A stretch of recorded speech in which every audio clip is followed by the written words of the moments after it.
ഇടുക്കി അണക്കെട്ട് പണിതുപോലെ 8-10 വർഷം കൊണ്ട് ഉണ്ടാക്കിയതാ. ഒരു ലോറിയിൽ ഒരു കല്ലൊക്കെ വരുള്ളൂ.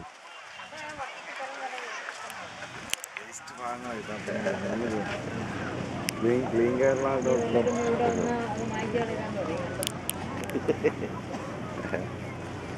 നിങ്ങൾ കൊണ്ട് ഞങ്ങളുടെ ഇമേജ് മോശമാക്കാൻ വേണ്ടി അമേരിക്ക കൊണ്ട് പബ്ലിഷ് ചെയ്യാൻ ഞാൻ തോന്നിയാൽ ഇപ്പം അടി കൊടുക്കും ഞാൻ.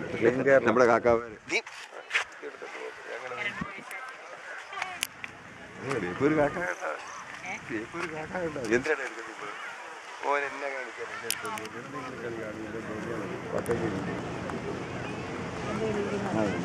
ഞാൻ നോക്കുന്നു. ഇങ്ങനെ അതേപോലെ തന്നെ ഇരിക്കും. ഞാൻ